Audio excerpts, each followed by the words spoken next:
Hello, and thanks for joining us from our studios in Israel. Coming up in today's newscast, Israel bolsters security at malls around the country. Poland passes a controversial law regarding the Holocaust, and some Israeli Air Force veterans reveal a high-tech invention that could literally change the way you see the world. I'm Natasha Kirchuk here with the latest news in Israel.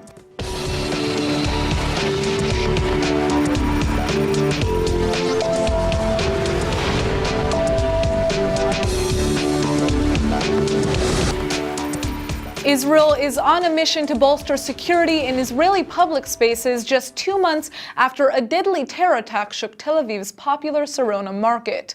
The public security minister will now begin to increase security in open malls and markets, and we're here to tell you how.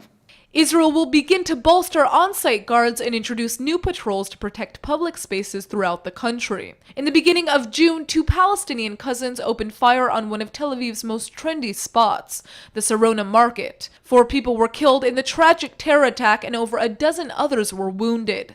The attackers were able to enter the Max Brenner restaurant in the open market without passing through security, even though they were carrying concealed submachine guns. An investigation following the incident found that the current security arrangement in open malls, markets, and public sites are lacking in Israel. Now, Public Security Minister Gilad Erdan has established a committee to figure out how to prevent further attacks in public spaces. And now open shopping centers will have to apply for the same police permits as closed malls. This means that places like Sirona will have to be subject to significantly more detailed security assessments than in the past, and will be forced to increase the number of guards on site. In some cases, police will even be able to insist that security patrols walk around the open shopping centers for extra protection. Sirona Market almost lost its business license after the police argued that the site's lack security is putting the public at risk. But now it looks like increased security measures will make sure that Israelis can still enjoy the classy culinary market. Poland is on a mission to redefine its reputation since the Holocaust, and the Eastern European country has just approved a controversial new law. From now on, people who choose to refer to the Nazi concentration camps in Poland as Polish death camps will be punished with up to 3 years in prison. Poland has long sought to eliminate the misleading phrase from historical accounts of World War II, claiming that Nazi Germany was fully responsible for the Holocaust-era camps on its territory. To nie nasze matki, nie nasi ojcowie odpowiadają za zbrodnię Holokaustu, która dokonała się za sprawą niemieckich nazistowskich zbrodniarzy na terenie Rzeczpospolitej, okupowanej Rzeczpospolitej. The Nazis invaded Poland in 1939, and at least 1.5 million Polish citizens were deported to German territory for forced labor. It's estimated that the Germans killed almost 3 million Polish Jews, many of which were murdered in their infamous death camps located in occupied Poland. The Auschwitz-Birkenau, Sobibor, and Treblinka camps are all located on Polish territory, even though they were created by the Nazis.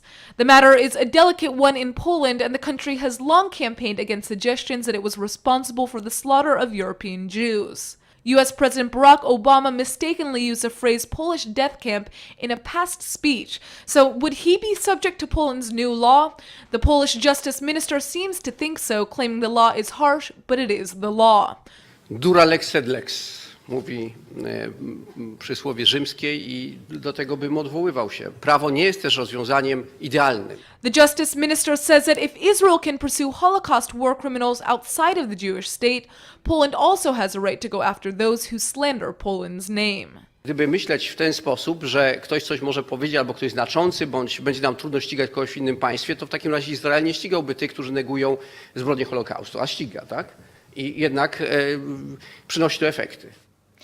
Have you ever seen one of those get-rich-quick ads online that promise you can make thousands of dollars in just hours? Well, you may want to reconsider your next click online because you may be on the path to getting in touch with a binary options company. These fraudulent firms depend on their clients losing to make money, and many of them are based in Israel. ILTV's Steve Leibowitz sat down with Times of Israel editor David Horowitz to find out why law enforcement isn't doing enough to stop the rigged businesses.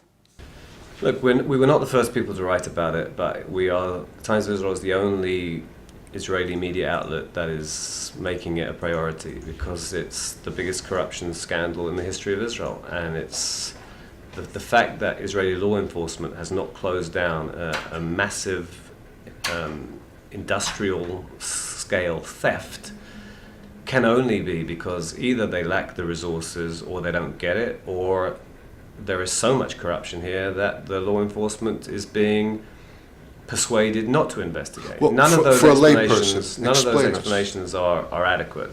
The bottom line is, there are very complicated financial instruments that are used all over the world in all kinds of criteria, in all kinds of climates, and we know, how much trouble that caused in the United States with subprime and mortgage loans, and all the impact that this had on the American banking system and the global financial system. In that world of complexity and complex terms and so on, now in Israel, the words binary options, which implies taking the right to purchase a commodity at some future stage, or making an assessment about whether the value of a commodity is going to go up or down, and therefore making some kind of lucrative short-term investment, in fact, in Israel, has become the headline word for stealing money from people who think they're investing but are in fact being fleeced. You have thousands of Israelis working in a largely fraudulent industry. There are trading platforms that purport to enable people to make wise short-term investments, or to have people from these companies making wise short-term investments on their behalf. But as far as we can tell, this industry is overwhelmingly rigged. So it's really, you think you're making a short-term investment. In fact, you're really doing the equivalent of gambling in a rigged casino. Not merely gambling, but gambling in a casino where the people who are running the show control the roulette wheel and can ensure that when they want you to put in more money, you will quote-unquote win, and then when they've finished taking all your money, you will lose, and they will just steal your money. So they're calling. There are thousands of people coming into work every day. And Thousands of Israelis. Who are the victims? Coming into work every day and calling people all over the world. Since March, it has been banned in Israel. So the Israeli Securities Authority have prevented these hundreds of firms and their thousands of employees from fleecing Israelis, but they claim not to have the authority to prevent the fleecing of people abroad, all over the Arab world, Eastern Europe, parts of North America. It's illegal in America, and therefore no Israel-based firms should be calling America. Some of them are, a minority of them are. Most of them don't touch America. Canada, like I say, Eastern Europe, Britain, France, and so on. I mean, that's really all you need to know. Have you ever heard of an investment where in 96% of the cases, the investor loses all of his or her money? Like I say, it's a sophisticated process of theft. We've spoken to several Knesset members. We've had several Knesset members apparently expressing an interest. We haven't given up on that field. But has there been an initiative from the Knesset to stamp out something that, by the way, is dreadful for Israel's financial reputation? The resonance of this is growing. There's a class action suit being prepared in London at the moment. French investigators have been here. There have been raids in Romania. There are blacklists issued by countries like Canada and America, with plentiful Israeli firms cited there. I mean, this is a disaster. A disaster Hasbara-wise. I mean, this sounds like the flip side of calling Israel startup nation. It's the dark side of the startup nation. Unfortunately, it's outrageous that it's been allowed to snowball for the best part of a decade. It's just outrageous. I mean, Israel prides itself on having created a credible, legitimate environment for investment, right, which is crucial to the economy and to startup especially. It's mind-boggling to me. I can think of no good reason why this has not long since been tackled. So finally, just on this issue, if one of our viewers in the United States or elsewhere receives a call from one of these binary option sellers, the thing to do is hang up the phone? Listen, I'll quote the Canadian regulators, who's, you don't have anything to do with these people. Anyone who's pitching you these kinds of things, I cannot think of many less smart ways to use your money. David Hurwitz, thank you so much for being with us at ILTV. Sure. The Israeli Army's chief of staff is urging lawmakers to complete Israel's security barrier along the West Bank because he claims that tens of thousands of illegal Palestinians are entering the country every day. IDF Chief Gadi Eisenkot says that an estimated 50 to 60,000 Palestinians illegally enter Israel on a daily basis through gaps in the security barrier, leading to a higher risk for terror attacks in the Jewish state. Israeli forces only manage to arrest around 4,300 every year, with a mere 1,500 being indicted. An alleged 44% of the terror attacks carried out in Israel since last October have in some way been connected to Palestinians who were in Israel illegally. Eisenkot claims these numbers are in addition to the 100,000 Palestinians who have permits to enter Israel legally every day, and he says that none of those with permits have been involved in any of the violence. The IDF chief is now advising Knesset lawmakers to complete Israel's security barrier in the West Bank, claiming there are still about 100 kilometers without any fencing. And that's not all. Eisenkot is also urging Israel to improve its procedures for granting work permits to Palestinians and employ harsher penalties against employers who provide sleeping quarters and transportation for illegal workers. Meanwhile, former Defense Minister Moshe Ya'alon is accusing the Israeli government of fear-mongering and scaring citizens about security matters. Ya'alon claims that there's currently no existential threat to Israel and that the national leadership should stop frightening citizens.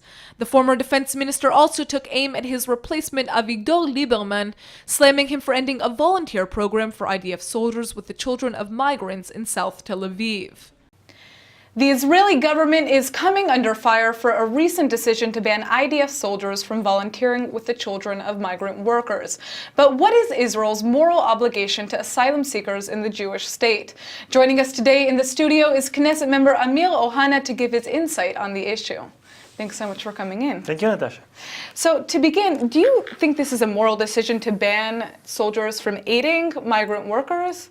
No, actually, I think the issue is what is the purpose of IDF, the Israeli Defense Force? What part should it take in the Israeli society? And in my opinion, and I think many others, it should deal with defense. Okay, combating terror, fighting, training. But we don't want an IDF that would become the Ministry of Immigration and Ministry of Education and whatnot. Therefore, I think it was a wise decision, a good decision.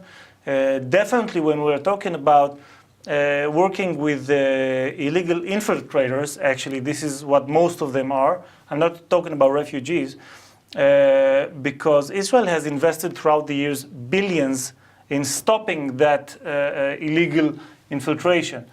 Building a fence, building prisons for that. Any developed economy, such as the US, Australia, and Israel, should have the possibility to control those who want to come in. Otherwise, we would have 50 million people from Africa trying to come in. And of course, no economy can stand that. Therefore, it would be really pretty absurd for the state to, from one hand, trying to stop it, and from the other hand, trying to help and encourage that kind of phenomena. So in the last year, there's a statistic that I found that says about 50,000 asylum seekers from African countries like Sudan have made their way into Israel. Yeah, most of them to southern Tel Aviv. To southern Tel Aviv. Now, what is Israel's obligation to these people who clearly need assistance, but may pose obviously a larger demographic threat to the country? I would say that we have no debate, no argument about those who really are refugees, those who are really at life risk where they came from. We should help them. We should give them the best assistance that we can. But this is not the case for the vast majority, I would say, of those people. Most of them came to earn more money, to send to their families, and to have better jobs. And of course, as I said before, we need to control that. We cannot have that illegally. Therefore, the solution for these people should be taking them back to where they came from, or to a third state that would accept them. And there are certain contacts with other states that are trying to accept those people. Let's change topics Sure. for a second. I want to talk about something that I know that you've done a lot of work on following this recent wave of terror. We've seen a lot of lone wolf attacks, and there's been a push to allow more Israeli civilians to be able to carry weapons for self-defense in the case that they get into a dangerous situation. What is your response to people who say that that will just make the streets more dangerous here in Israel? Well, the streets are pretty dangerous as it is. So let's try to make them safer. And when I say safer, I mean citizens who has no criminal record or medical relevant record and served or are serving in the reserve army of the IDF should be able to carry a firearm for self-defense. Now, we have seen many of those attacks trying to be stopped by citizens carrying a selfie stick, a guitar, a shopping cart. It never works. People should have firearms for self-defense in order to stop those terror attacks. We have seen 9 of those terror attacks just in the area of Jerusalem that were foiled by citizens carrying firearms. One of them was the incident in Rami Levi in Shar Binyamin, a shopping mall, a supermarket actually, where 2 youngsters took out knives and started to stab the shoppers, the buyers. The first one to confront them was a soldier, but he had no firearm because he was on vacation. So he came barehanded and he was killed. It was Yanai Weissman, Zichrono Livracha. And after seconds, the second person who confronted them was a citizen carrying a firearm, and he indeed stopped the terror attack. He shot them, and they were stopped. In Jaffa, we had an American student stabbed to death as the terrorist, the stabber, for nearly 20 minutes was running through the Tayelet, through the esplanade of Jaffa and Tel Aviv, stabbing 11 people. One of them was the American Finally, student. somebody scared him off by hitting him with a guitar. No, actually, the one with the guitar actually broke the guitar on the terror attack, but it did not stop him. He was stopped when a police officer came to the scene and shot him after nearly 20 minutes. We want to see less and less terror, but when it occurs, we need to stop it immediately and allow the citizens to defend themselves. This is really their basic right. So what is the next step? I mean, how do we change the current restrictions? I raised the caucus in the Knesset for gun restrictions, for easing gun restrictions actually in Israel, and I'm in close contact with the Minister of Domestic Security, Gilad Erdan, and I'm glad to say that he sees eye to eye with me that we need to go through a process of easing gun restrictions here in Israel. You need to know, in the States, you have 112% of privately owned firearms. It means that more than one weapon for a citizen. Of course, some has 5 and some has none, but these are the numbers. In Israel, it's between 2 to 4%. You know, Israel has an image. You have a lot more people who are trained probably to use them here. Israel has an image of everyone has a gun machine in their living room and a tank in their backyard. Really, they don't. We have so few privately owned firearms, and I think we should have more. It's actually a force multiplier in the hands of well-trained citizens. Now, one concern, though, is that, you know, let's say there is a lone wolf attack that happens. I'm trying to remember, well, it was in Beersheba, the central bus station. There was an Ethiopian, I believe, or a Sudanese man. I can't remember exactly where he was from, but he ended up being attacked by the masses because they thought he was responsible Actually, for a the one terror who attack shot that took him place. was a security guard. He's the one who shot him But first. how do we make sure that people are able to distinguish, you know, in the madness of a terror attack? That's a good question. We can't be actually 100% sure. But we should have those who carry firearms more trained.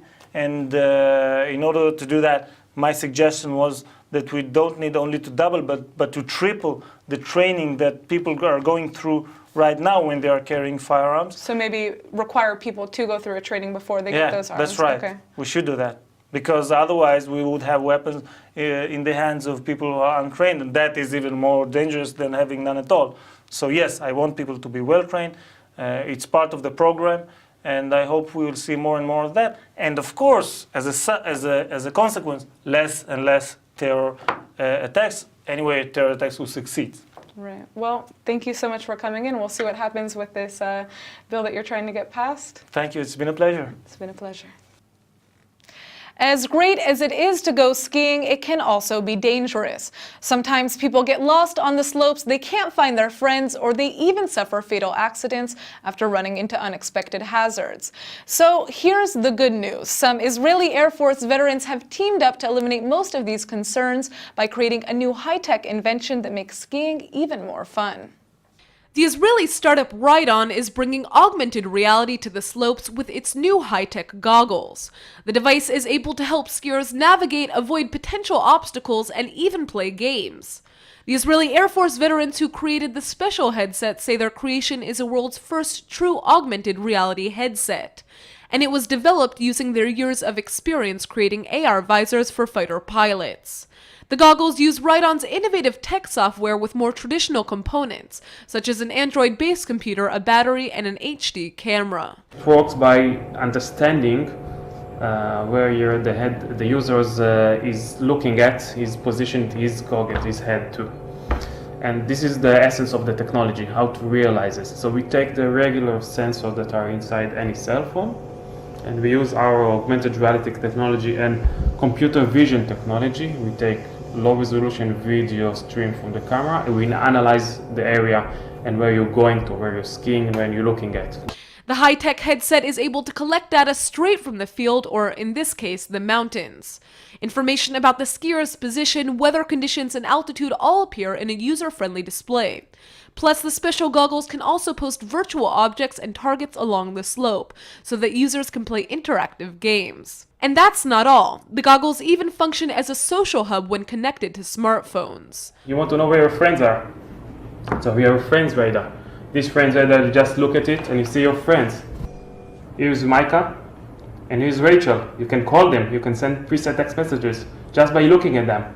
The interface is controlled with a simple move of the eye or the head and is designed to minimize danger.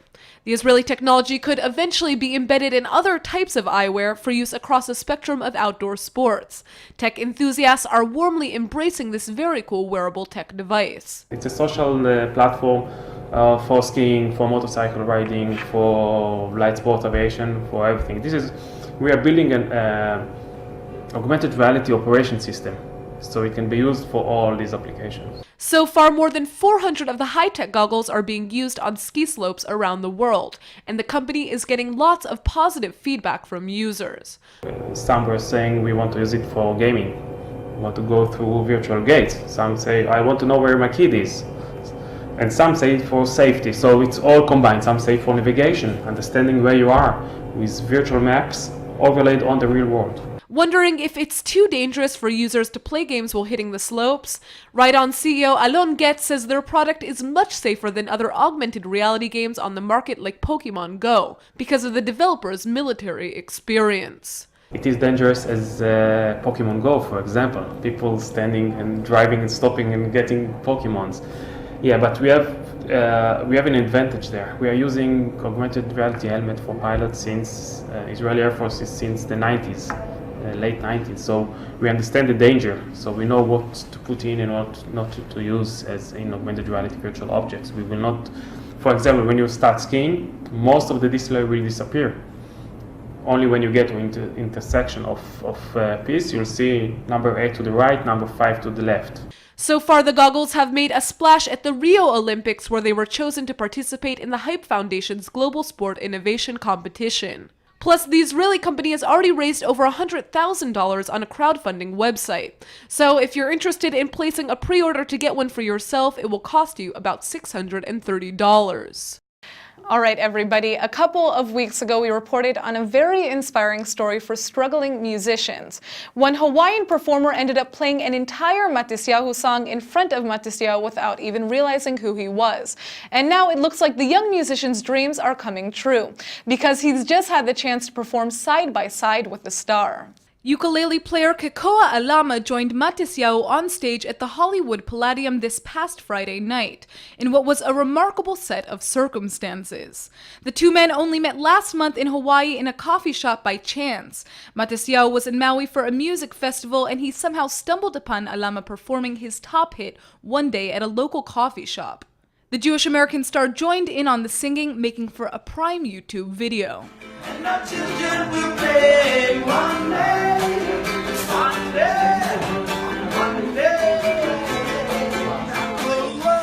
Matisyahu used to be Orthodox and wear religious garb, so it's not such a big surprise that Alama didn't immediately recognize him.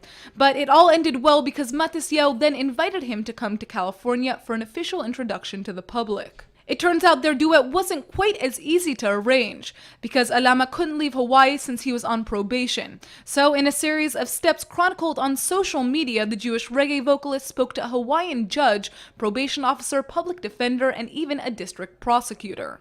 He finally succeeded in convincing them to let the young performer come to Los Angeles, and the end result was a moving version of the two musicians singing One Day together before a live audience.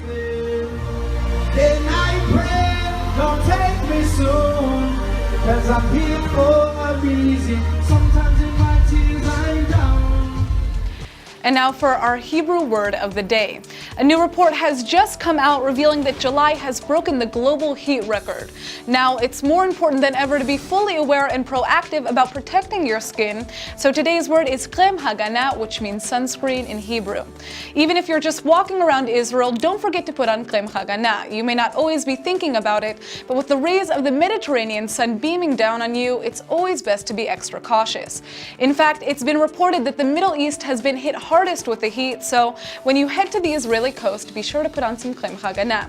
We can promise you'll still get a nice suntan. On that note, let's take a look at the weather forecast.